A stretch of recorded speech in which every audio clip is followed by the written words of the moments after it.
O plan de compostaxe no Concello de Pontevedra está levantando máis dunha crítica dende as filas socialistas e populares.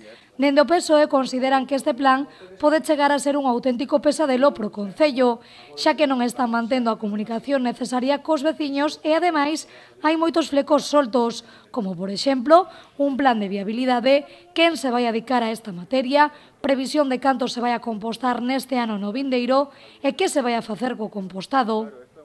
Nós estamos a favor da compostaxe, estamos a favor da reciclaxe, da reutilización, da reducción, estamos a favor de todos esos elementos que deben conformar unha nova xestión de residuos sólidos, pero estamos a favor de que se faga con sentidiño, marcando os plazos, tendo unha folla de ruta, escoitando os veciños e, sobre todo, despexando moitas incógnitas que existen sobre este asunto que nós vimos reclamando que se nos aclaren, que se nos contesten e das cuales a día de hoxe seguimos sin ter contestación. Dende o PP, pola súa banda, tamén critican a metodoloxía que o goberno local está utilizando para realizar e levar a cabo este plan de compostaxe.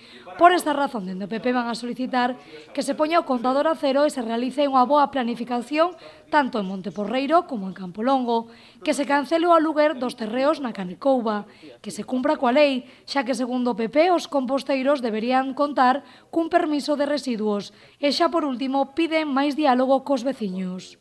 Entonces, lo que nosotros dijimos entonces, lo seguimos diciendo ahora. El Partido Popular lo que pide es que antes de tomar una iniciativa que haya consenso y diálogo con los vecinos. Pero esto no está ocurriendo. En Monteporreiro, por ejemplo, piden dicen que solo tienen un barrendero para atender a todo el barrio. Por lo tanto, piden más barrenderos, aceras, más iluminación. ¿Qué haría un alcalde que escucha a los vecinos? Pues poner más barrenderos, arreglar las aceras, poner más iluminación. ¿Qué hace Fernández Lores? Poner composteros. En el rural, los vecinos que piden, sobre todo, alcantarillado. Bueno, pues un alcalde que escucha a los vecinos, pues pondría alcantarillado. ¿Qué hace Fernández Lores? Pues poner lomos. Esto es lo que está pasando. PSOE e PP solicitarán e realizarán no vindeiro pleno do 15 de decembro numerosas preguntas en relación á compostaxe no Concello de Pontevedra.